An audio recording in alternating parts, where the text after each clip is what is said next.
Pablo Jareño, buenas noches en España, buenas tardes en Honduras. ¿Qué tal? ¿Cómo estás? Pues con un calor, te comentaba, bastante grande. Estos días llevamos una racha bastante buena de calor. Estos son los días más cálidos del año. Y bueno, y aprovechando un día libre, que suelo tener los lunes así más descansados. Y nada, hoy estoy de desconexión del trabajo, que esta semana va a ser bastante intensa. Bueno, para quien no te conozca, yo decir que tuve la suerte de ir con Pablo a clase, al instituto, entonces de ahí le conocía, de ahí le seguí un poco la pista. En 2011, si no me equivoco, te convertiste en sacerdote, ¿no? Te ordenaste sacerdote, mejor dicho. ¿Qué es lo que te motivó a estudiar teología? Porque yo, sinceramente, cuando te conocí era algo que nunca hubiera imaginado, que Pablo Jareño acabará estudiando teología y ordenarse sacerdote. Bueno, cuando coincidimos en el instituto, creo recordar que tú eras más de humanidades Uh -huh. y de hecho, haciendo con mis padres, hoy he hecho una pequeña videollamada y recordando cuando coincidimos, digo, y tuvo que ser en la ESO porque el bachiller yo lo hice de ciencias, creo que David no lo Sí, hizo de fue ciencias. cuarto de eso, seguro. Y bueno, yo lo recuerdo como unos años muy buenos. Y yo estaba muy metido en la dinámica de la física, sobre todo, que me interesaban las matemáticas y entonces me metí a lo puro así en Granada. Y ahí tuve un vacío, un momento así de no saber bien hacia dónde iba, de, de algún modo decepción con la carrera, decepción con la dinámica del estudio y todo esto. Y me lo planteé hacia, bueno, me abría un poco a la espiritualidad, que también pues mi familia no es raro esto, y Uh -huh. terminé abriéndome al seminario, yendo al seminario. Y bueno, yo siempre digo que mi vocación tiene dos momentos. Uno es ese, digamos que el periodo del año 2005 en que empiezo a decepcionarme no con la carrera, sino con el modo de estar la universidad, el DIMO, todo esto. No me veía 5 años ahí. Y luego, en el año 2009, 2010, tuve un momento de no encontrar mi sitio tampoco en el seminario y me replanteé todo Uh y -huh. me lo replanteé para retomarlo hacia una mirada más social, una visión alternativa tanto de la iglesia como de mi persona en ella. Y fue así que en 2010, después de el verano del Mundial famoso, pues ya me dijeron si me ordenaba a diácono, dije que sí, y el 2011, el del 15M, sacerdote. Delante de la Purísima, además. Creo que era la primera vez en 3 décadas que se hacía algo así. Sí, delante de la Purísima además fue un evento en el que, bueno, participó mucha gente, me vi totalmente desbordado por la cantidad de gente que se acercó, fue un evento para Yecla y fue un evento también para, bueno, mi gente de Andalucía vino y se encontró un pueblo tan volcado en algo que no se lo esperaban. Y eso que en Andalucía también la religión es algo muy extendido y muy valorado, ¿no? Pero tuvieron así una grata sorpresa al encontrarse la basílica llena. Y bueno, eso fue un evento con un gran recuerdo. Pero como bien decías, y como yo te recordaba, ese espíritu transgresor has intentado mantenerlo también dentro de la Iglesia Católica. ¿Te ha costado defender tu forma de entender la fe en la Iglesia tal y como está concebida hoy en España? Pues la verdad que, es decir, costar no, a mí me sale solo, pero el precio que se paga después sí. Y yo he tenido varios encontronazos de todo esto por mi manera de entenderlo, y hay muchos compañeros y mucha gente que se quedan con la visión de la institución por encima de las personas y muchas formas que terminan llevando encontronazos fuertes o suaves, pero bueno, pues circunstancias en las que uno se siente bastante incómodo, pero bueno, pues no seré la primera persona que por enfrentarse al poder religioso y cuestionarlo, es cuestionado el mismo, ¿no? Y tiene así algunos debates subidos, ¿no? Yo creo que sí, la Iglesia en España tiene una visión conservadora que no es algo que haya tenido siempre, pero sí que en los últimos años, pues como que le está costando salir. Yo creo que estaba más reforzada hace 10, 15 años y hoy le está costando salir de ahí. Y dentro, obviamente, también hay, ¿no?, muchas ideologías dentro de la Iglesia, por así decirlo, que defienden medidas más aperturistas. No sé si te consideras cristiano de base, si te consideras, ahora que estás ahí en Latinoamérica, un defensor de la teología de la liberación. ¿En qué punto está Pablo Jaén dentro de las diferentes doctrinas que hay dentro de la Iglesia? Bueno, a mí me gusta más entender la Iglesia como una familia y en una familia pues pasa como todo. Yo siempre digo que nosotros somos 5 hermanos y ninguno de mis 5 hermanos votaba. Digo votaba porque ya estoy un poco desencantado y ahora con el voto rogado no Es puedo votar, verdad. pero no hemos tenido el mismo símbolo de voto ninguno de los 5. Y ni hemos tenido el mismo bachiller, estudiamos 5 bachilleres distintos. Y eso ejemplifica muy bien cómo en la Iglesia hay varias sensibilidades y diferencias. Yo me definiría efectivamente con la Iglesia popular, o sea, me encuentro ubicado dentro de la Iglesia popular y dentro de una sensibilidad de base. Lo que no significa, o sea, no es a lo mejor como un partido con una cosa doctrinal dentro de un círculo exclusivo, sino que es algo más abierto. Y por poner un ejemplo, pues a la gente que viene a la iglesia hay distintos tipos de votantes, distintas sensibilidades, distintas formas. Y creo que, en definitiva, la manera correcta de ser sacerdote es darle la posibilidad a todos de que se sientan en una familia. Aunque como en una familia en la noche de Navidad haya Siempre un hay. cuñado al que haya que decirle 4 cosas, que la forma que piensa tal. No lo digo por mi cuñado, que mi cuñado, el único que tengo, tenemos una forma de pensar parecida, ¿no? Pero sí, ese cliché que está tan extendido. Y en ese sentido yo me identifico con una iglesia popular y de los pobres, en una línea como la de Francisco y abierta a una transformación social desde la fraternidad y el ecologismo que está cultivando el Papa Francisco y también desde el trabajo de base con un referente y un santo como es Casaldáliga, que para mí es una clave para entender Latinoamérica y en especial a los empobrecidos de Latinoamérica. Te iba a preguntar por algunas de las cuestiones más polémicas en torno a la Iglesia, a ver si me quieres decir, ¿no?, qué piensas, por ejemplo, de medidas como el celibato o como el matrimonio homosexual, la ordenación de mujeres. Son muchos los temas, ¿no?, que circundan siempre a ese Sí. debate dentro de la Iglesia Católica. No sé si te apetece, si no, no.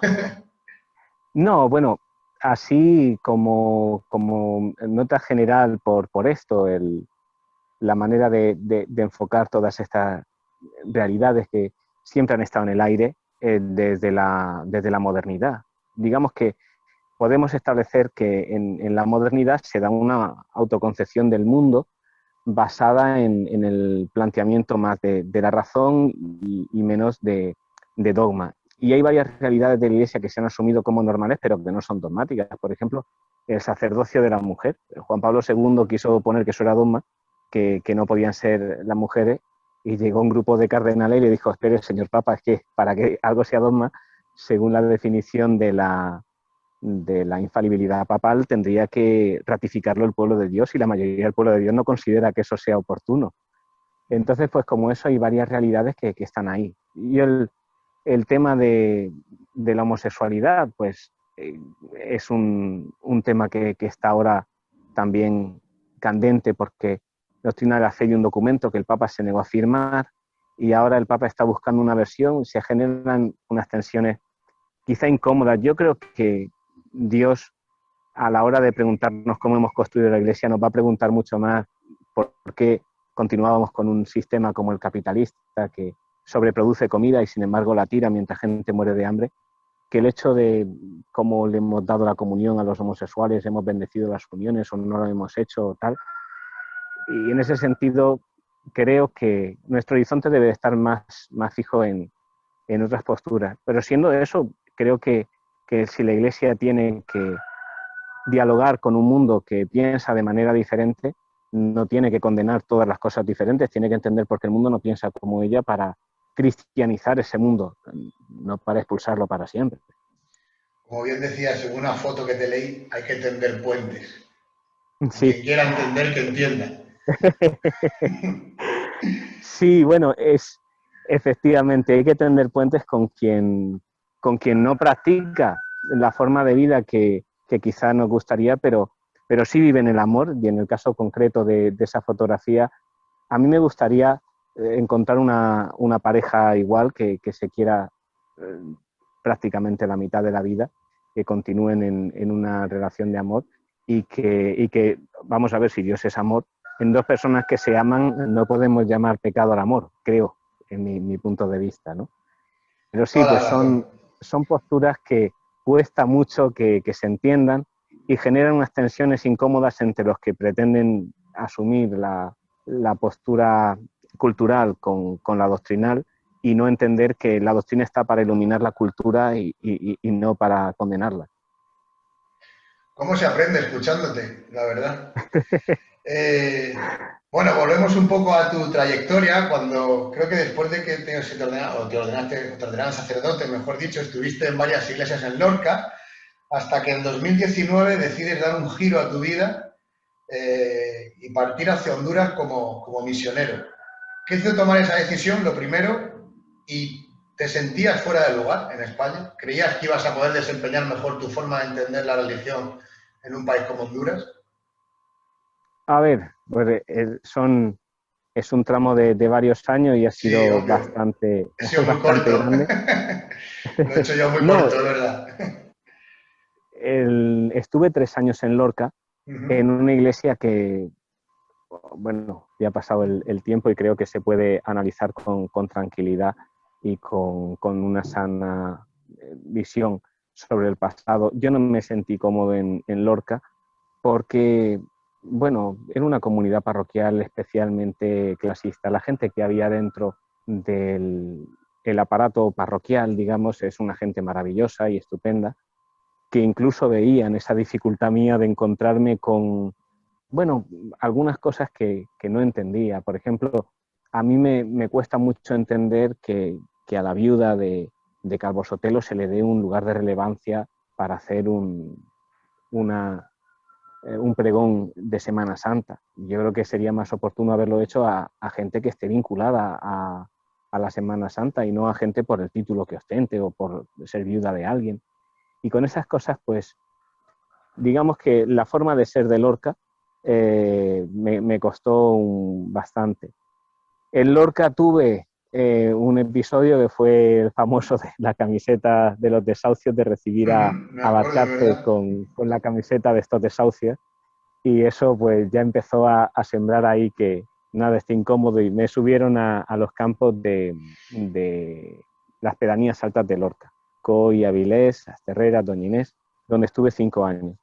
Y en los 2 primeros años me pregunté si propiamente mi sitio era, pues eso, estar con, como estuve muy bien en esos años, pues formándome, estudiando, leyendo y sirviendo a una porción del pueblo de Dios, pues de 300 personas, cada pueblo, 100 personas, poquita gente, o la posibilidad de abrirme a la misión. Y entonces en el año 2016 me vine de vacaciones aquí a Honduras, recomendado por un compañero que había estado en Honduras un mes y que me dijo, o sea, yo propiamente quería ir a Bolivia, y él me dijo que no se me ocurriese, que Bolivia no era para mí, que era una gente pues muy tranquila, muy, ¿cómo decirte?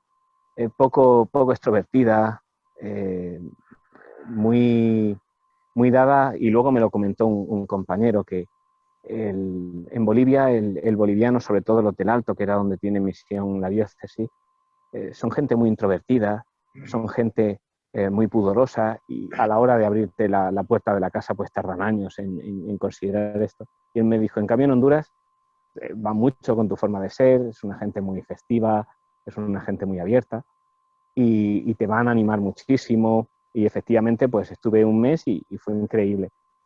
Y entonces pues en cuanto vine pensé pues creo que voy a estar ahí mejor y cada año que pasaba lo seguía pensando hasta que finalmente pues lo solicité y me concedieron venir a Honduras y aquí vamos, pues 2 años vamos a cumplir en misión. He de decir que conozco al pueblo boliviano y que está en Bolivia y tienes parte de razón, aunque luego algunos escuchan esta entrevista y me echará la bronca, pero...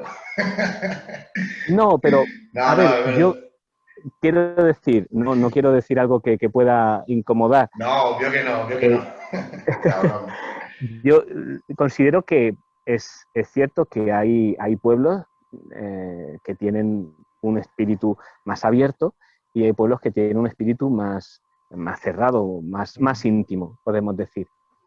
Lo que sí que es cierto es que a mí me causó una gran alegría ver una iglesia muy extrovertida, muy festiva, unas misas en las que musicalmente trabaja muchísimo la expresividad. Y eso me motiva, porque yo tiendo un poco más a la interioridad y eso me ayuda a salir, a abrirme a la alegría. Cosa que a lo mejor, pues, si no me empujan, yo enseguida me encierro y en Bolivia no hubiera sido tan feliz como lo soy aquí.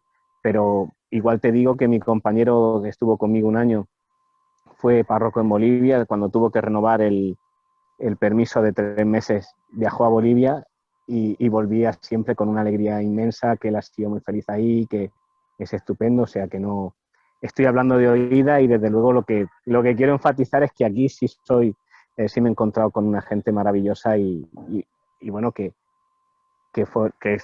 terminó siendo mi sitio. Totalmente. De hecho, yo, por ejemplo, no he estado en Honduras, pero sí que he estado en Nicaragua. Y es verdad que en la isla que hay en el lago Nicaragua, pateando la isla, tuve la suerte de ver una fiesta, que había una iglesia, había una misa y estaban celebrando a la patrona del pueblo, era un pueblo muy pequeñito, no recuerdo el nombre, tuve que llegar en bici, era el último pueblo que había en la isla. Y me pareció sorprendente lo que tú decías, ¿no? El ámbito festivo con el que se celebraba un acto tan serio y sagrado como puede ser a lo mejor en España, como es el de la Eucaristía, ¿no? O sea, allí era como una fiesta total y absoluta con la gente entregadísima. Sí, sí, sí. Es el carácter en general que se vive.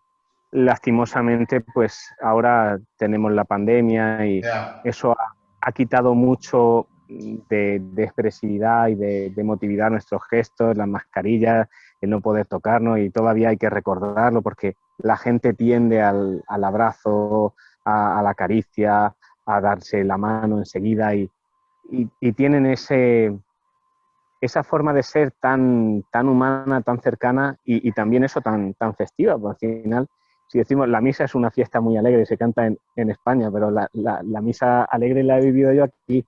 En España no siempre son alegres. Totalmente. Yo fui en la isla de Ometepe, no me salía el nombre, ahora me he acordado, la isla de Ometepe. Bueno, y cuando llegas a Honduras, ¿qué te encuentras? Porque dicen que es uno de los países más violentos de Centroamérica, si no el que más, quizá junto a Guatemala y demás. ¿Qué situación te encuentras al llegar al país? Yo estuve, el primer año estaba en lo que sería, por hacer una referencia a donde me encontraba antes. Digamos que hay dos ciudades de referencia dentro del país. Al sur está Tegucigalpa, que es la capital, y en torno a Tegucigalpa está, pues Tegucigalpa sería para situarnos como Madrid. Y al norte está en costa norte San Pedro. San Pedro sería como Barcelona, con su puerto, bueno, el puerto está en Puerto Cortés, pero que está muy vinculado a San Pedro, y con su cinturón industrial, es como Barcelona, es industrial. Yo estaba en La Lima, que sería como Badalona, una ciudad en parte ciudad dormitorio, en parte viene de todo lo que fue la creación de la República Bananera, todo lo que es el fenómeno bananero, porque son unos campos muy fértiles. la orilla las riberas del río, ay, no me sale ahora, del Ulúa y del Chamelecón. Entonces, estas ciudades están plagadas de lo que dices de la violencia, una violencia que no está en un contexto de guerra, y es el drama que tiene. Aquí, pues, lo que encuentras es fuerte. Yo creo que lo más triste que me ha pasado a mí aquí fue un día, aquí, la formalidad y la puntualidad. Si en España los entierros, los familiares llaman al cura para decirle que empiece 10 minutos antes, aquí pueden tardarse una hora en llegar sobre todo los funerales. Las misas respetan el horario, pero los entierros y todo esto son más tranquilos. Y a mí me llenó de rabia, porque cuarto de hora, 10 minutos, cuarto de hora, 20 minutos, 30 minutos, como que a los 40 llegó la familia y yo ya pues puse el automático. A mí me gusta celebrar con mucha proximidad los entierros y hablarle a los familiares, pero pues digo, bueno, pues esto pues por cumplir el expediente, lo he estado esperando un montón de tiempo, que se vea visiblemente que me había enojado y tal.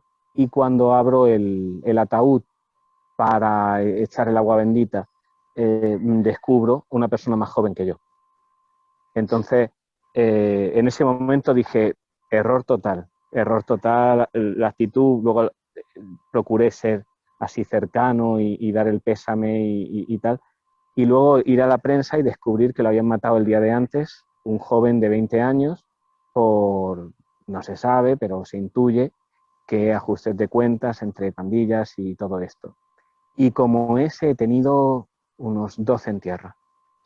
Entonces ahí en la Lima era bastante tensionada la cosa, barrios en los que había que bajar los vídeos para que vean todo el tiempo quién va delante y detrás en el coche porque te están apuntando desde que entras, conflictos en los que sales de una calle y te encuentras un cadáver.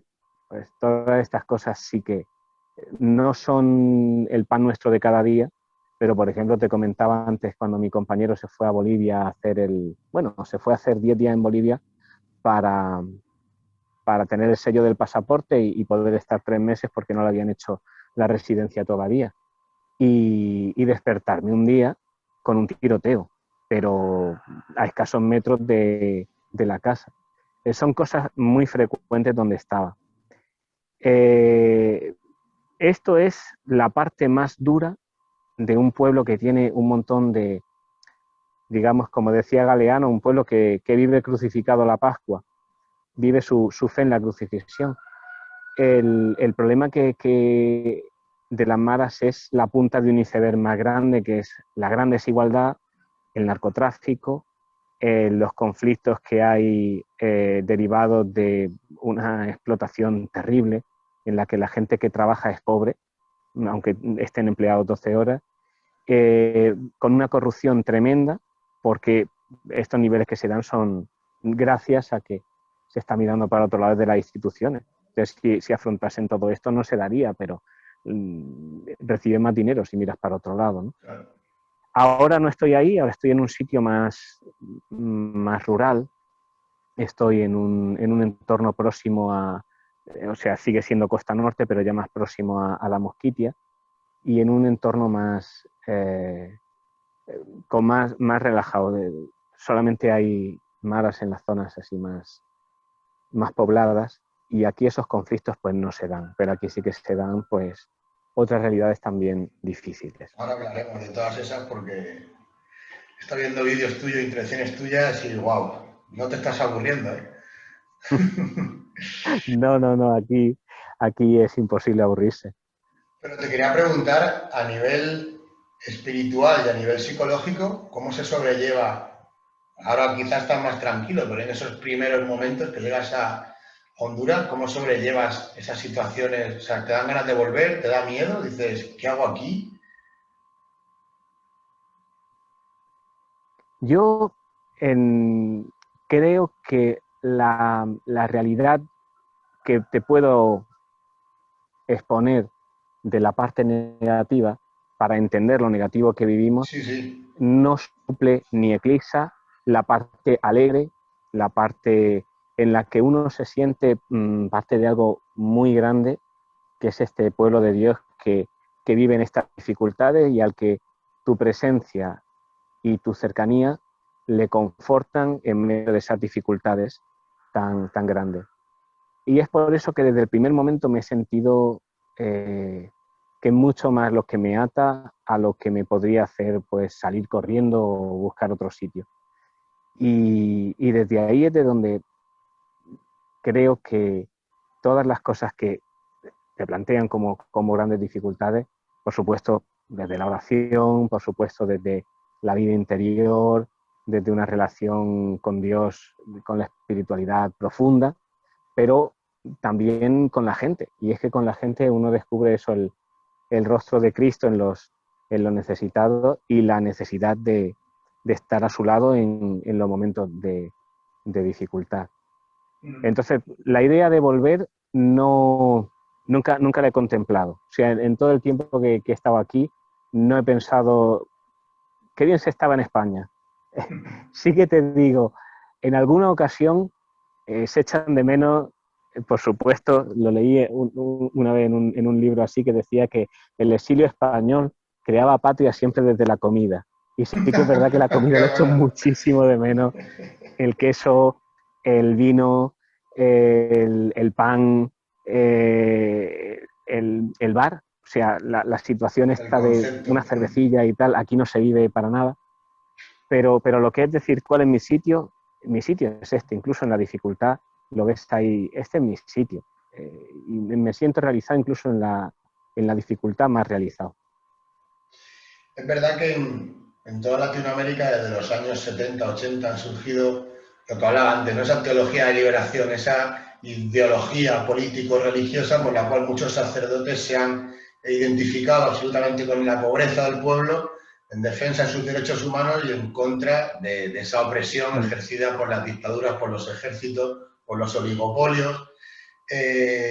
¿Cómo se vive esa situación con la religión? Ahora mismo en la zona que tú estás es una zona pobre y una zona reivindicativa que está viendo también cómo sufre ahora mismo por la explotación, con las minas que quieren construir ahí y demás. Ahora hablaremos un poco más de eso, pero esa relación con la religión, ¿cómo es? Sobre todo con este pueblo más Yo, pobre. a mí lo que me fascina de todo lo que, o sea, de todo lo que has dicho, hay una cosa eh, que, que yo estoy viviendo aquí y que intuía allí, pero conforme más busco y busco por internet, me gustaría tener libros al respecto, pero bueno, aquí no tenemos librería, entonces es difícil hacerse con libros. Me hago en PDF, se los mando a un cura que va a El Salvador, en El Salvador se lo imprimen y luego me los trae.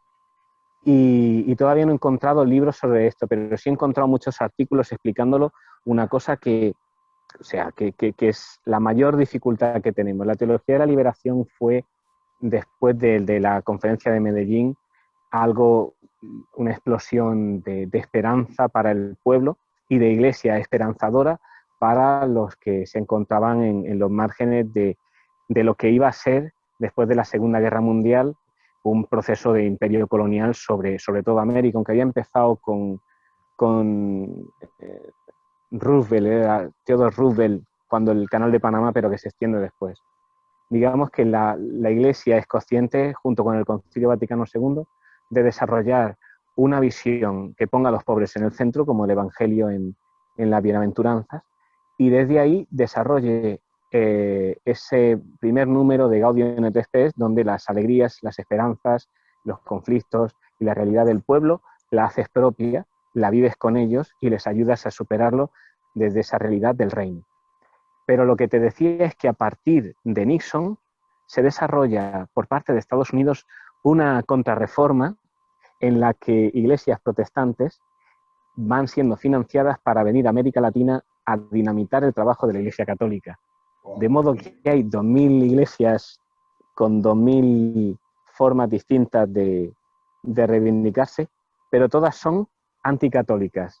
Y es un ataque muy profundo al trabajo que se viene haciendo aquí a lo largo de los últimos, bueno, desde los años 70. La teología de la liberación ha sufrido, digamos que, dos realidades. Una es que ha sido como un azúcar que se ha ido viniendo a disolver dentro de América Latina. por lo menos en Centroamérica, es una, como decía, un azúcar que endulza todo lo que es el ser iglesia aquí. No hay postura dentro de la Iglesia Católica que no sea iluminada por esa realidad de la teología de la liberación, por Monseñor Romero, etcétera.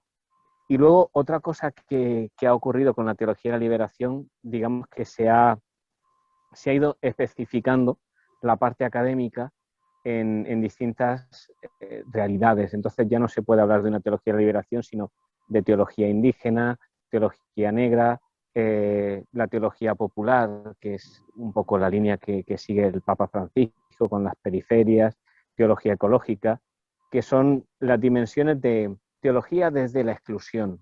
Pero ha sido, yo creo que el final del siglo XX, una fuerza que ha ido suavizándose para dar paso a una forma de ser iglesia que ha quedado iluminada o que ha dejado ha impregnado de sabor toda la forma de ser iglesia aquí con diversas realidades dentro de cada país y de cada situación social. Decíamos señor Oscar Romero, que es que es verdad que por casualidad he estado estudiando un poco sobre su figura en los últimos meses. Decía algo así como que no es voluntad de Dios que unos tengan todo y otros no tengan nada, ¿no? ¿Crees que dentro de la Iglesia, no lo sé, pero sí que los partidos que la rodean o que dicen sentirse identificados con ella, que sí que ven esa pobreza casi como una condición o una voluntad divina? Bueno, yo más que voluntad divina, yo entiendo un poco que la religión es el lenguaje de la espiritualidad que vive cada uno, que es una forma de como de superponer la realidad material a un horizonte espiritual. ¿Qué es lo que ocurre? Existe mucha gente que se niega a cambiar sus condiciones, su forma de ver el mundo y de estar en él. Y en esa realidad, quien es cristiano, quien entiende en un marco cristiano su forma de estar, tiene que asume sin ningún problema esa manera de trascender, entendiendo la religión como algo que bendice su forma de vida.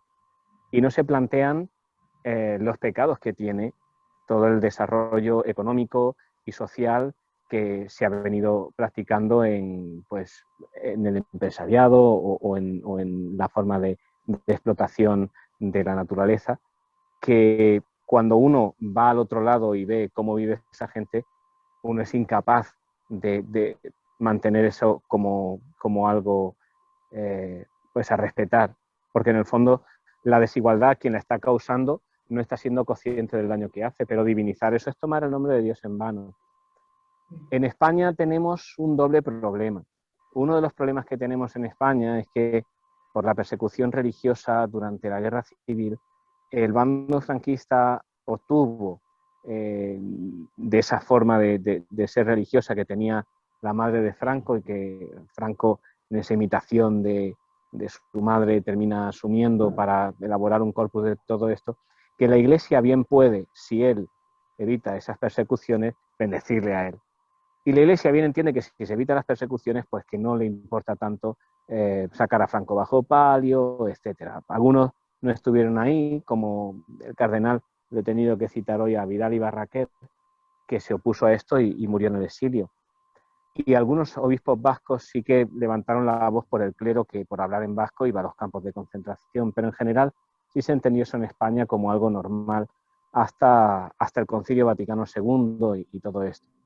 Eso pervive en una mentalidad que viene del siglo XIX, es esa iglesia que mantuvo que la corona podía hacer lo que hacía y que las clases pudientes, porque en España no hay propiamente una burguesía, hay más una clase rentista que ha invertido, pero la industria no ha sido España una potencia industrial.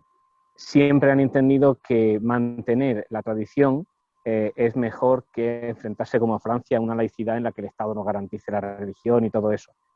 Y de algún modo, pues hoy seguimos con ese fenómeno que vendría pues del 19, que se vivió más intensamente en la dictadura y que aunque se ha cuestionado muchas veces desde dentro y desde fuera de la Iglesia, pues no deja de haber gente que tomando el nombre de Dios en vano pretenden ganar con esas consignas el apoyo que sus medidas económicas y sociales no podrían despertar, porque no creo que a ningún pensionista le guste que le quiten la pensión o a ningún ciudadano después de esta pandemia le guste que privaticen la sanidad. Pero, pues bueno, es una postura que siempre ha estado en España y sobre todo en la España castellana, más que en la andaluza, en la vasca, en la catalana, que de algún modo sí han cuestionado un poco esas posturas.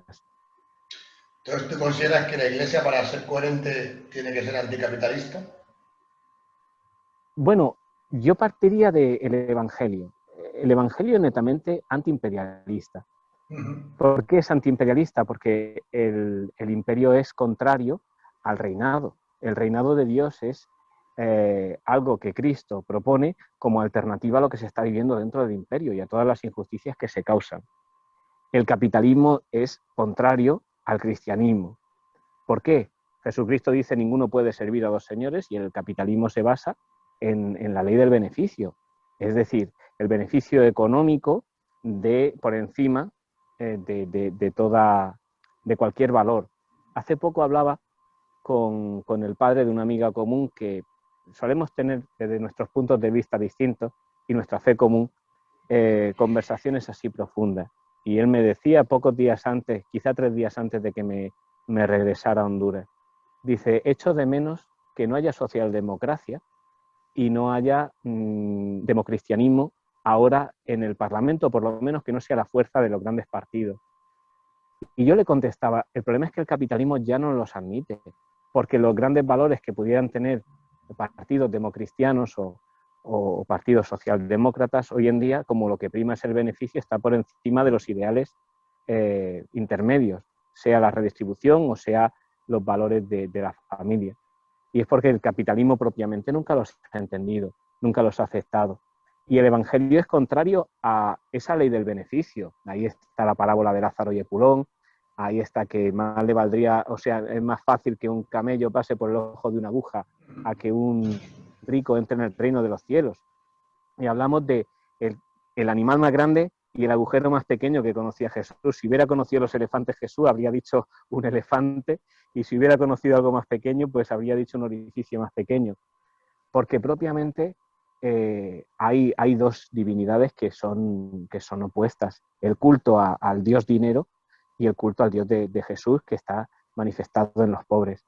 Por eso yo entiendo que la Iglesia, más que anticapitalista, que a lo mejor se puede entender como una postura radical y enfrentada, si es totalmente ajena al capitalismo. Tanto el Evangelio como la Iglesia que leemos en los Hechos de los Apóstoles e incluso en las cartas apostólicas. No puede entenderse con esa ley del beneficio en la que se basa en un sistema económico en la explotación de la naturaleza y del hombre por el hombre. Cantaba Shakira que Jesucristo es el primer comunista. Yo, la realidad, a mí me gusta la idea del comunismo como una idea de eliminar el beneficio privado en favor del beneficio común y de la comunidad, pero no del marxismo. Entonces, yo siempre separo marxismo del leninismo y estos dos del comunismo. La idea del comunismo tiene mucho más que ver con lo que se vive en una orden religiosa o en los Hechos de los Apóstoles, cuando los discípulos lo tenían todo en común, no llamaban suyo propio nada de lo que tenían. Cuando alguien vendía un campo, ponía a disposición del resto el beneficio. Y comunión de bienes, un solo corazón y una sola alma, bueno, que lo que fue la Unión Soviética o todas estas experiencias que tienen más que ver con una lógica de partido y de imposición. Pero yo creo que sí, que el reino de Dios tiene más que ver con esa redistribución de los bienes naturales y sana relación con la creación, que esta explotación de minas, sobreproducción de agricultura, destrucción de alimentos para garantizar el precio, especulación con el agua, con la vivienda y finalmente pues salario de miseria para riqueza de muy pocos. Eso no tiene mucho de cristiano. Al final, tú tienes más de anarquismo que de otra cosa, ¿eh? Lo de la tierra para el que la trabaje, ¿no? Bueno, es interesante un libro de Xavier Picaza que leí hace un año que hablaba de que la lógica de la propiedad de la tierra es totalmente ajena al pueblo de Israel, porque para el pueblo de Israel, no el Estado de Israel, que es otra cosa de la que podíamos hablar, para el pueblo de Israel la tierra es de Dios. Y entonces la tierra que Dios promete al pueblo pertenece a Dios y el pueblo la trabaja. De modo que el pueblo de Israel desarrolla una economía que sin ser propiamente comunista, sí tiene mucho que ver con lo que luego desarrollarán los kibbutz en Israel como fórmulas de trabajo colectivo y de redistribución. Por ejemplo, en el pueblo de Israel se daba el año sabático. ¿Y qué es el año sabático? Pues que la tierra, por la lógica Tenía que acumulación del descansar, capital, claro. pero puede ir quedándose en unas pocas manos cuando alguien se endeuda. De hecho, por ejemplo, Jesús nos hablan de que San José era artesano. La artesanía de San José hay que vincularla a la pobreza, porque cuando en un pueblo agricultor alguien no tiene tierra, significa que la ha perdido por préstamos. ¿Qué hacía el año sabático? Que uno volviera a recuperar la tierra y que las deudas se eliminasen, con lo cual nadie podía quedar sometido a la deuda y se recuperaba esa posibilidad de estar siempre en el vínculo con la tierra. Si la tierra es de Dios, podemos eliminar la propiedad cuando queramos para un beneficio conforme a ese pueblo de Dios o a esa humanidad que la vaya a necesitar, tanto para alimentarse como para construir un modelo de vida. ¡Wow! Se aprende escuchando, te lo repito. Bueno, vamos a volver a Honduras, que hemos empezado a filosofar otra vez. ¿Cómo nos gusta filosofar? Nos hemos juntado buenos para filosofar. Pero bueno, esta Sí, serie sí, de sí. encuentros tiene más de filosofar que de entrevista, entonces está bien, estamos cumpliendo con los objetivos. Como decía, si no me equivoco, estás, como me contabas, en el departamento de Colón, muy cerca de Ajá. Trujillo, creo, ¿no? Bueno, Trujillo es como una de las ciudades grandes de la zona. De hecho, creo que entendí que Colón, o sea, se llama así porque fue la primera tierra que Colón pisó en Centroamérica, si no me equivoco. Sí, efectivamente, y es el primer lugar donde se celebró la Eucaristía y hay una gran cruz que conmemora el evento. No recuerdo ahora si Colón llega aquí en el tercer o en el cuarto viaje. El primero es desconocido la ubicación, el segundo es Dominicana, el tercero no sé si arriba a Venezuela y luego llega aquí, pero bueno, este es el primer punto de Centroamérica que pisa Colón, efectivamente, y la primera Eucaristía se celebra aquí. La ciudad donde está la bahía de Trujillo es la ciudad capital del departamento, pero la ciudad grande que tenemos es Tocoa, que es la que está, bueno, estamos a 20 kilómetros de Ajá, Tocoa, me tocó. unas carreteras así un poco mejorables, pero bueno, esa sería como la ciudad grande de aquí. Y luego la referencia es como la tercera ciudad del estado, sería La Ceiba, que la tenemos en el departamento de al lado, pero bueno, está bien próxima. Mi ciudad está entre tres departamentos, Ceiba, Lloro Guanipol, ¿es exactamente? y Trujillo. ¿Es Guanipol la ciudad donde está? No, Guapinol, Guapinol. Guapinol, le No, he dado la vuelta. Guapinol es una de las aldeas de Tocoa, Ajá. pero Tocoa tiene un término como 10 veces el nuestro, entonces está en una proximidad grande, está a mitad de camino entre una ciudad y la otra. Lo que ocurre con la lucha de Guapinol, que será la lucha nuestra y la de las tres diócesis que estamos en esta zona, es que la destrucción por minería de la montaña y en ella de los acuíferos que emanan de ella daña todos los ríos que posteriormente nos abastecen a los tres departamentos. Entonces, los que estamos en mayor proximidad participamos de la lucha popular, pero las tres diócesis están dentro de un plan interdiocesano de defensa de la casa común sobre estos grandes retos que, pues claro, es lo que señalábamos, el capitalismo no entiende de poblaciones que necesiten beber agua, entiende de que le da más dinero a una empresa destruir la naturaleza y vender el hierro que atacar, o sea, que atacar esos principios y respetar la voluntad popular y la salud de los que estamos aquí. De hecho, he visto un vídeo reciente tuyo de uno de los cortes de carretera que hiciste hace poquito para protestar, ¿no? Por esta situación que me parece súper dignísima. Y de hecho, cuando estuve en Bolivia participé también con pueblos indígenas en el corte de carretera en la zona de Uyuni, que era donde iba a entrar Ewa por el litio, y era con Chile, y era como una historia también muy compleja con los pueblos indígenas. Y me ha gustado mucho un discurso que daba porque además de alentar al pueblo indígena, obviamente, a defender su tierra y a defender sus acuíferos, te dirigías al ejército y a la policía diciéndole que el día que ellos dejen de defender a quienes después le van a dejar, me parecía muy simbólico, ¿no? Que le van a dejar como a los perros protegiéndolos, pero luego lo comiendo en la calle, que todo cambiaría, ¿no? Decías un poco, me parecía súper interesante ese discurso que dabas. Me recordaba un poco, Monseñor Oscar Romero en 1980 tuvo un gran discurso así, la cosa no acabó bien, pero sí que no, intentaba hacer entender eso al ejército, como por favor, o sea, dejad de defender, dejad de matar a vuestra gente, dejad de atacar a vuestra gente, que al final somos todos vecinos y venir de la tierra vosotros también. No, es un poco, yo creo que un discurso súper interesante. Digamos que la realidad, yo creo que en España no se tiene esa realidad del ejército. Aquí el ejército es un poder más, al punto de que participa dentro de la política y la política está dentro del ejército. Muchas veces las grandes cabezas del ejército pueden terminar con participación de estos negocios y utilizan a la fuerza, digamos, popular, a la gente que se enrola en el ejército por tener un trabajo y poder salir adelante, la utilizan para esos intereses. Entonces, a mí me parecen significativas dos cosas. Una, en la Revolución Rusa, cuando el zar manda al ejército atacar a las mujeres que se están manifestando contra la guerra, y los soldados descubren a sus madres entre la población y deciden no disparar. Esa humanización que el ejército intenta quitar está ahí.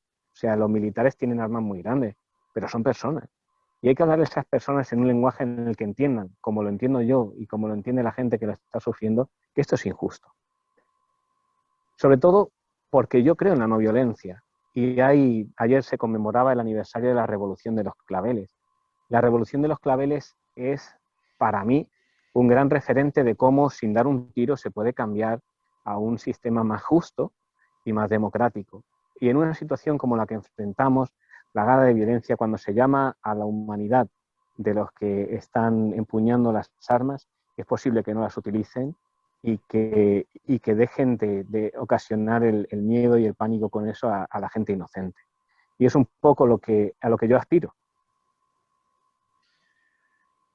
Es interesante, de hecho, leyendo otro artículo tuyo, que de hecho te voy a ofrecer el periódico de Yecla por si cuando te apetezca quieres escribir, porque sí que creo que son reflexiones súper interesantes, ya tienes ahí la invitación hecha, donde decías, ¿no? Pues esa normalización que hay del ejército y decías, ¿no? Que en una de las visitas, o la única visita, ¿no? Que hizo Nuestra Señora de Suyapa, que era la patrona de Honduras, que la hizo allá a la parroquia en la que estás, pues cómo te sorprendía, ¿no? Que el ejército estuviera todo el tiempo protegiéndola, que fuera quien la custodiara.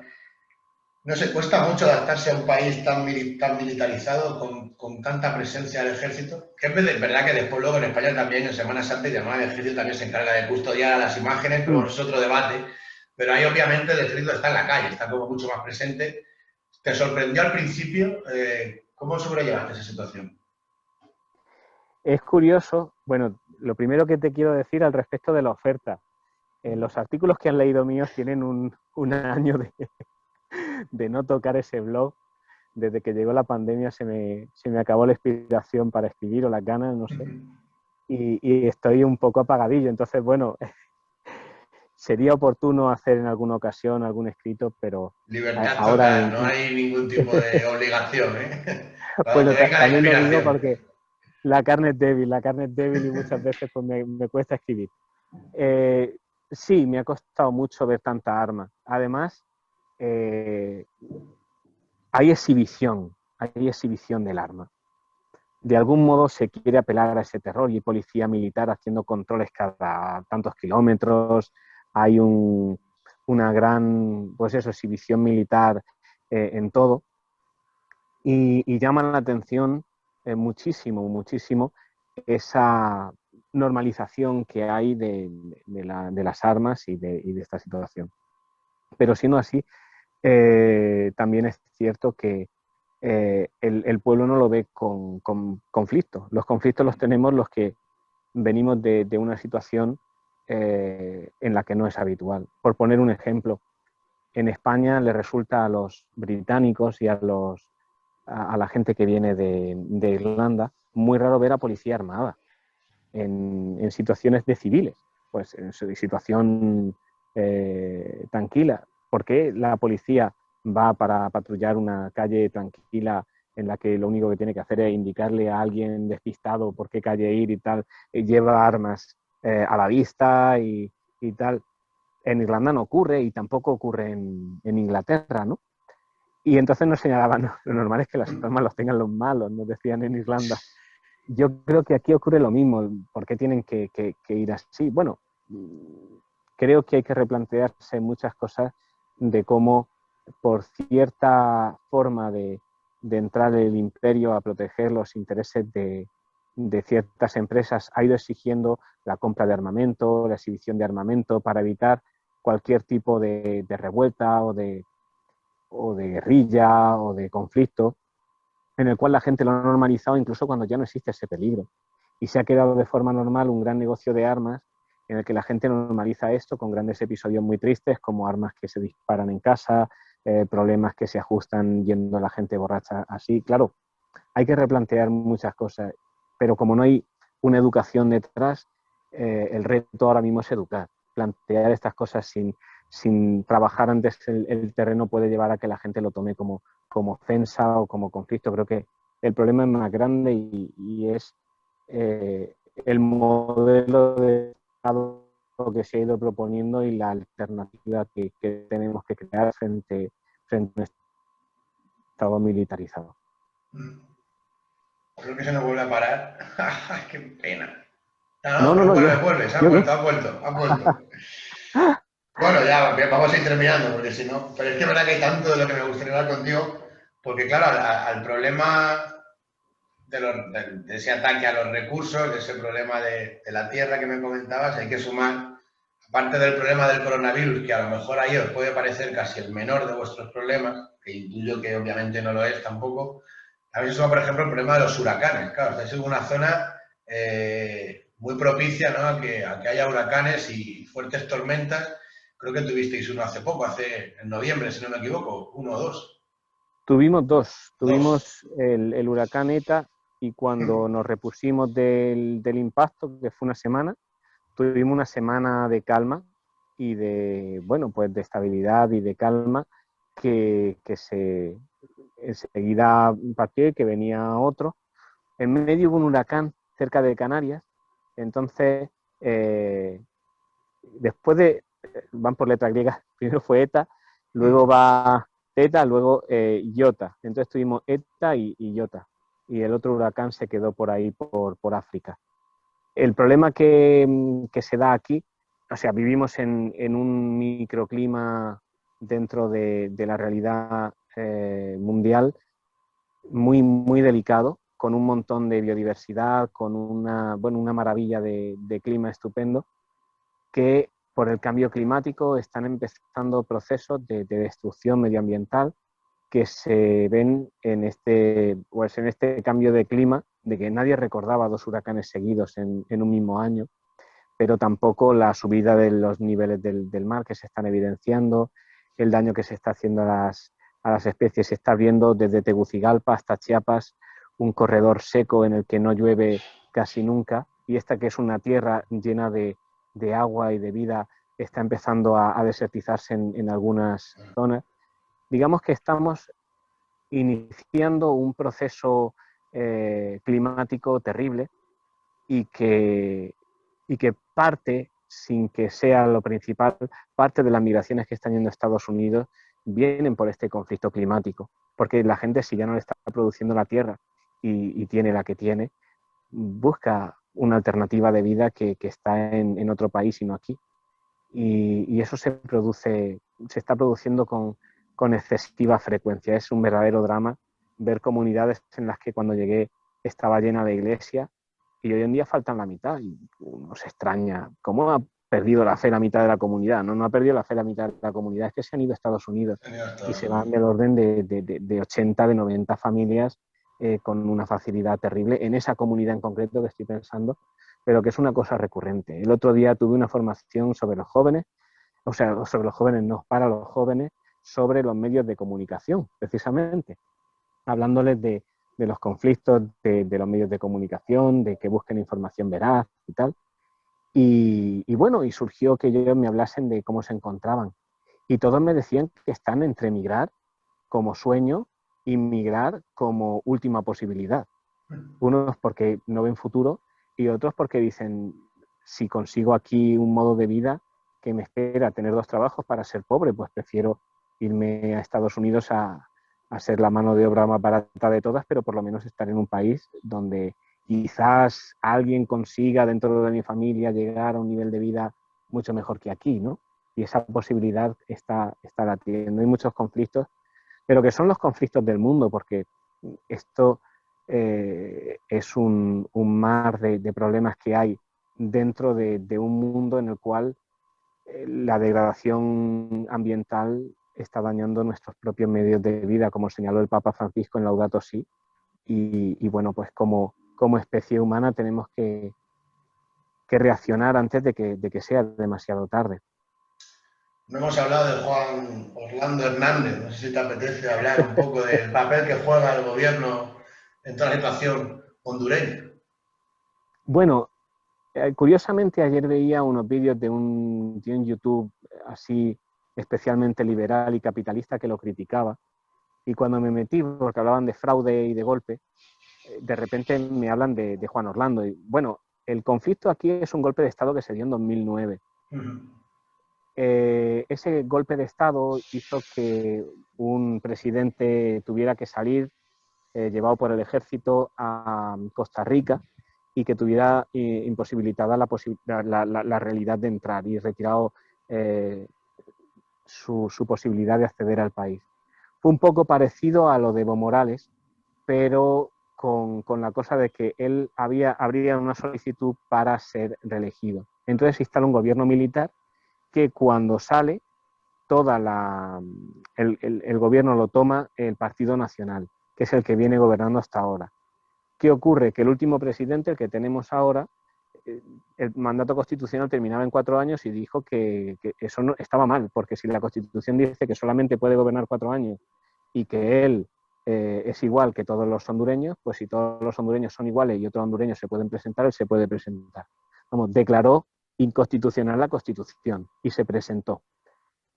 Las elecciones iban ganando por 7 puntos de diferencia y de repente hubo un fallo general de la luz y cuando volvió iba ganando él por 2 puntos por encima.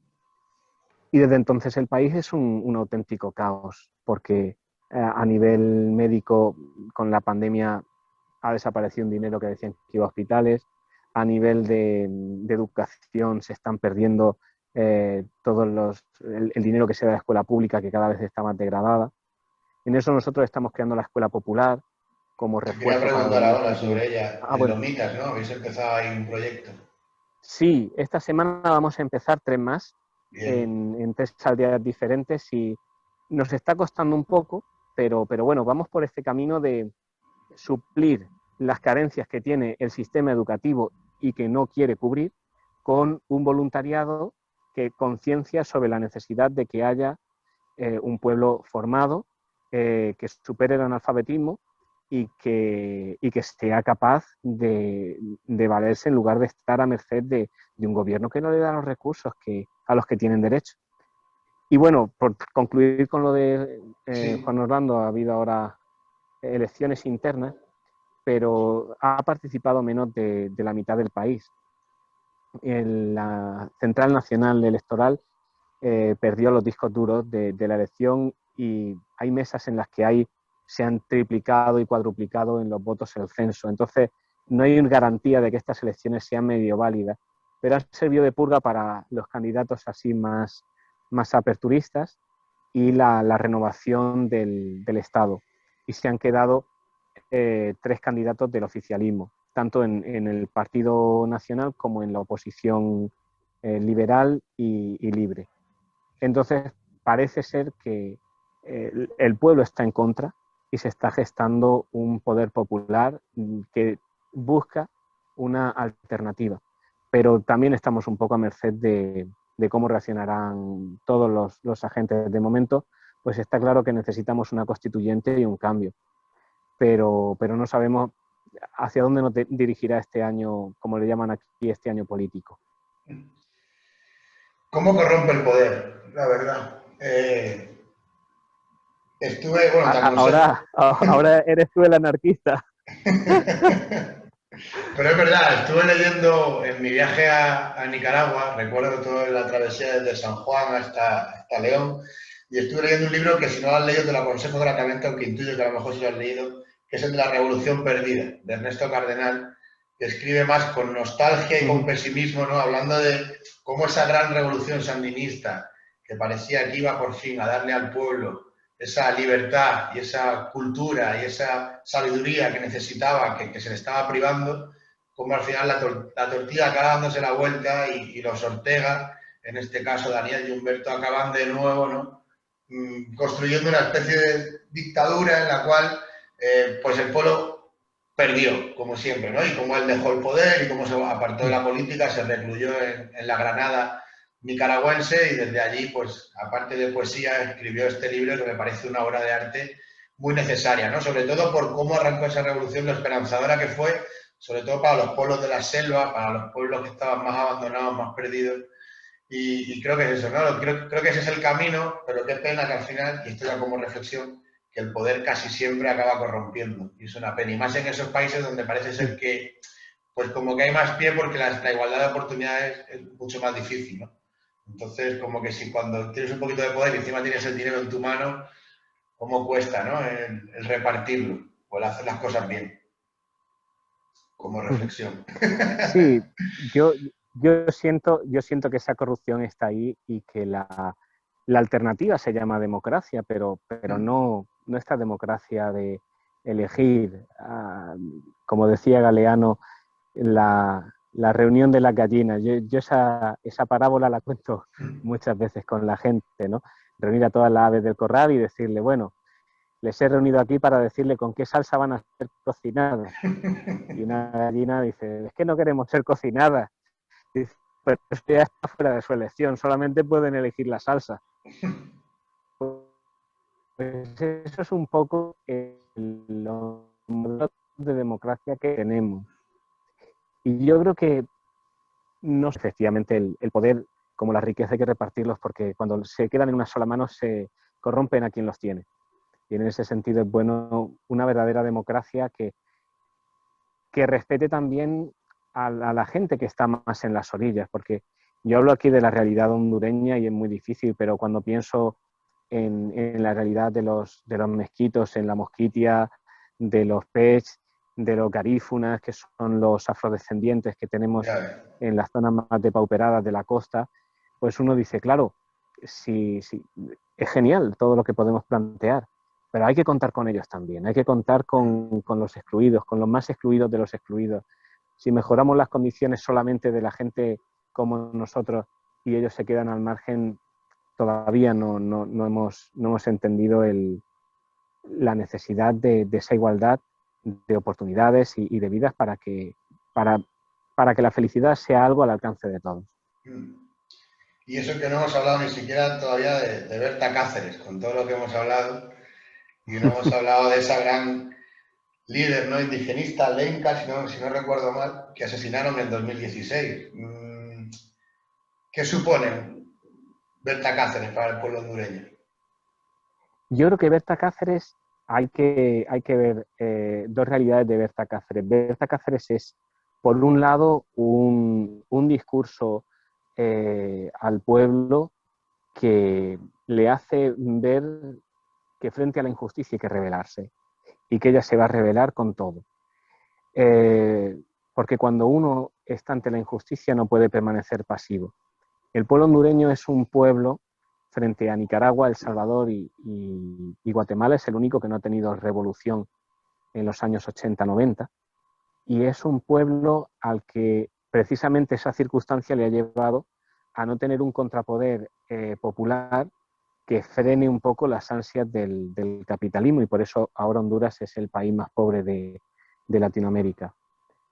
Berta Cáceres es ese ejemplo y ese referente frente a la minería y frente a la destrucción de los ríos que se ha levantado. Pero luego la siembra de Berta Cáceres, como dicen los lencas, como dice el Copín, como dicen las amistades que tengo comunes con Berta, la siembra hace que un testimonio de quien da la vida entrega al pueblo un legado de espiritualidad y de generosidad que hace ver que hay mucho por hacer y que, pues eso, como Romero, esa dignidad de dar la vida por el pueblo hace que el pueblo la recobre y salga multiplicada en todo el movimiento campesino y movimiento popular que hace suyas las luchas de Berta y las multiplica. No es sino esa realidad de los cristianos que ante la realidad del martirio y de la persecución se hacían fuertes porque sabían que su espiritualidad valía la pena seguir viviéndola frente a un imperio que necesitaba matarlos para callar el sentido de su vida y de su forma de encontrarse con Dios y de transmitir el reino. Y yo creo que esa es la doble realidad de Berta. Por un lado, liderar la lucha, y por otro lado, cuando intentan silenciarla con su siembra, manifestarse en todo el pueblo como ejemplo y como luz para todas las luchas del pueblo lenca y del pueblo hondureño. Bueno, tenemos que terminar, pero antes te quiero preguntar por esas escuelas populares, que creo que hay una campaña activa en Yecla para recoger libros, no estoy muy seguro, la vi de pasada, cuéntamela, porque creo que sí que está, ¿no? Bueno, son varias cosas. Esto surge de una religiosa que para mí es, bueno, un verdadero referente, una hija de la caridad, que un día contando de todo y tal, y de repente empieza a contarme cuando estuvo en la guerrilla en Guatemala. Cuénteme. Pues esta mujer que anda ya en los 84 años, creo que tiene, wow, y que ha estado en Centroamérica. Bueno, ayer me contó que estuvo en la India, así que esa experiencia todavía no la conozco. Se levanta un día en una sectorial, que son las reuniones que tenemos para analizar la realidad parroquial, y empieza muy indignada a hablar en contra de las clases por Zoom, porque muchos niños no pueden adquirir un celular o muchos niños no pueden tener una recarga de internet para continuar con las clases. Luego podemos hablar del problema del analfabetismo en las casas, de la falta de seguimiento en madres prácticamente adolescentes que cuando llegan un poco más ya a la edad adulta no tienen formación para continuar con las tareas de los niños. Hay muchos conflictos aquí y a mí de repente se me ocurre, ¿y si hacemos una escuela popular? Fíjate lo que son las cosas, guiado por un documental que vi en 1900, bueno, no lo vi en 1985, que emitieron en 1985 Televisión Española. Bueno, lo vi en 1986, pero no lo recuerdo, me lo contó mi madre que ese documental lo había visto, en el que sale el trabajo que se hace en América Latina, se entrevista a Leonardo Bosch, habla Casaldáliga, y sale la iglesia en El Salvador y salen escuelas populares. Y entonces explican un trabajo por las aldeas más pobres en las que los catequistas iban y enseñaban. Digo, hombre, pues esto podíamos iniciarlo, y empecé a promoverlo por las parroquias. Al principio el seguimiento fue mínimo y ya te digo, pues por hacer valer un poco esto, una espinita que tengo en el corazón, una profesora cuando terminó la misa me dijo que contase con ella, que encantado, y mantuvimos el contacto, me fue orientando. Estuvo 2 semanas sin hablarme porque no coincidíamos, no la veía, y un día le hablé de cuando nos vinculábamos y me dice que ya estaba en Estados Unidos, que bueno, pues eso, la realidad migratoria está aquí muy presente. Y surgió en Lomitas el primer grupo porque fueron a hablar al colegio para proponerlo y les dijeron que les daban las instalaciones y les facilitaban lo que hiciera falta. De ahí, esta semana vamos a iniciar en la aldea de Lucía, la aldea de Lisib y la aldea de Jabuillo, que no tenían ni idea de que se iba a desarrollar, y me encuentro ayer que las jóvenes que participaban en el grupo juvenil me dicen que tienen 6 voluntarias y que van a iniciar a dar las clases el jueves. Yo no me ha dado tiempo a preparar nada. Entonces, esto por un lado, pues era una realidad que lo estoy llevando con mucha ilusión, con mucha esperanza y bueno, totalmente a ciegas porque nos está respondiendo muy bien la gente, pero va uno, bueno, que le lleva el espíritu. Esto va Dios por delante de uno para hacerlo posible. El tema de la solicitud que hay en Yecla es que hay una ONG que trabaja con la infancia en Tegucigalpa y además haciendo un trabajo de formación y orientan también a los chicos que quieren ir a la universidad y tal. Y ellos traen containers con frecuencia. Y yo dije, bueno, pues podríamos traer containers con libros para acá. ¿Qué ocurre? Tenemos una escuela parroquial, tenemos con las hijas de la caridad un local, un espacio para los niños de la calle en el que juegan y se les ayuda a los trabajos, los ejercicios y tal, y se les da una merienda al día. Y luego tenemos estas escuelas populares de voluntarias que se están empezando a dar en los colegios. Y yo dije, pues 3 por 1. Necesitamos una biblioteca en el colegio que no tenemos, no hay biblioteca infantil en Sabá, no hay biblioteca infantil en los alrededores, no hay librería, los niños no están leyendo nada y esto podría servir para traer libros. Necesitamos cubrir con libros de consulta para que estos niños que no tienen acceso a internet siquiera ni tienen nada, tengan al menos libros de consulta y libros de refuerzo. Y luego, conforme creamos las escuelas populares, pensé, pues también podemos con todo esto crear de lo que no se necesite en el colegio y de lo que no se necesite en el espacio infantil que tienen las hijas de la caridad, una biblioteca parroquial que sirva como refuerzo para las escuelas populares, donde los profesores puedan recoger libros, darlos a los niños y establecer un ciclo de refuerzo educativo con libros infantiles. Entonces me puse en contacto con Francisco Martí porque pensé que intuía, porque llevo sin hablar con él la vida.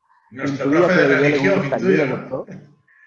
No, Francisco Martí, el profe de Ah, he entendido literatura. Martínez, he entendido Martínez. Vale, vale, entiende Francisco Martínez. Francisco Francisco Martí. Martí, que también fue Yo profesor nuestro. intuí que también fue profesor nuestro. Entonces Obvio. también coincidimos en tercero. Ah, Sí, vale, sí, pues yo, a sí. mí me dio Francisco Martí y Francisco Martínez, que Sí, estaban sí, los dos. sí. Sí, sí. No, curiosamente con Francisco Martínez habló mi padre Ajá. recientemente y me hablaba de esto. Pero él me lleva a Isabel y luego con mis padres hablo con Amparo, que también da clases de religión. Y se empieza a promover esto con mi hermano, y hacemos unos vídeos y tal. El tema es que yo contaba con que trajesen unos poquitos libros para que en cada aula pusiesen 10 o 15 y luego en el espacio infantil tuviésemos una pequeña enciclopedita y algo pequeño. Y por lo visto está desbordando todas las expectativas, porque la idea que yo tenía al principio era que lo que no utilizas puede tener muchas Claro. vidas aquí. Lo damos con la ONG esta, lo recogemos y lo utilizamos. Y bueno, pues me estoy viendo muy desbordado por todo lo que me cuentan y nada, espero tener ocasión de agradecerlo cuando pueda regresarme por Yecla este verano, que tenga ocasión de veros y de dar las gracias personalmente. Pero sí, pues esa sería un poco la función y esa es la gran alegría y la gran esperanza de nuestra parroquia, de las escuelas populares y por otro lado, pues de reforzar las bibliotecas, bueno, de reforzar, de crear, que no tenemos biblioteca ni en la escuela diocesana, ni en la escuela parroquial, ni en el espacio infantil de estos niños de la calle, que también pues va a servir de buen resultado. Ahora mismo está parado por la COVID, pero confiamos abrirlo en cuanto nos permita la autoridad competente. Bueno, y con proyectos tan interesantes, con tantas iniciativas, lo de volver de allí, definitivamente te lo planteas o todavía te queda cuerda para seguir ahí unos cuantos años más.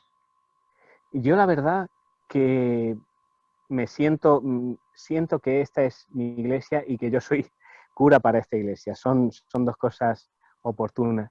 Yo, sin embargo, en España lo que percibo es una realidad eclesial que me cuesta un poco tener. Me cuesta por la forma en la que se está orientando la religión, la forma en la que se orienta, bueno, pues ciertas cosas que, bueno, pues cada cual actúa con las luces que tiene y las formas que entiende. Tampoco es por criticar lo otro.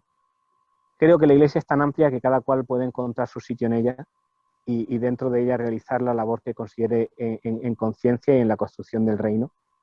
Y yo me siento muy realizado aquí, donde en España me siento así un poco, bueno, más encorsetado por mi pensamiento, por las formas.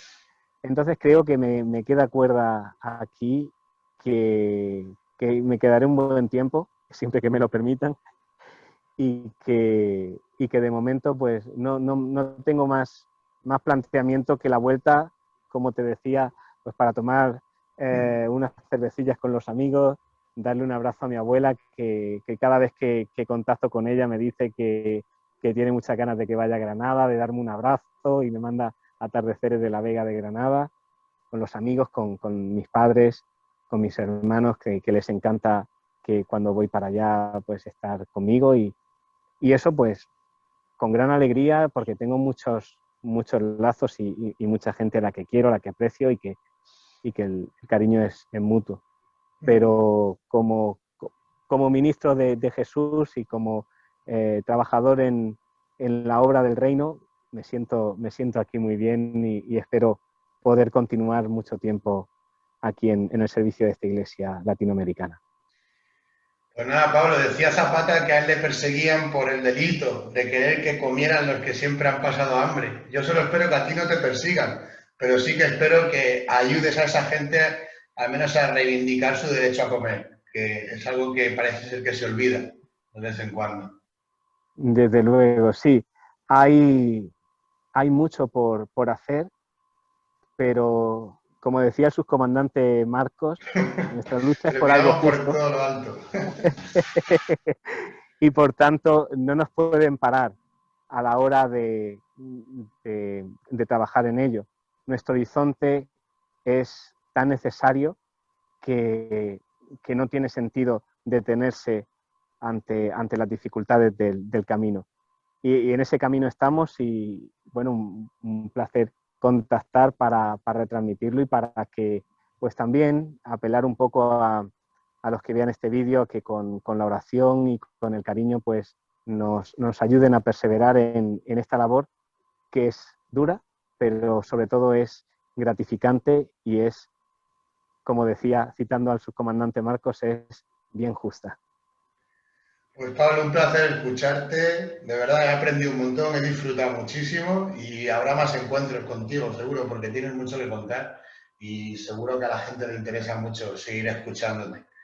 Así que un placer por atender al periódico de Yecla y hasta la próxima. Bueno, yo simplemente dar las gracias y decirte que no sé cómo hemos estado tanto tiempo sin contactar y que Es contactemos desde verdad. tan lejos, pero que espero que sigamos haciéndolo, estamos en contacto y cuando quieras repetir, por aquí seguimos. Será todo un placer. Gracias, Un Pablo. fuerte abrazo. Gracias a vosotros.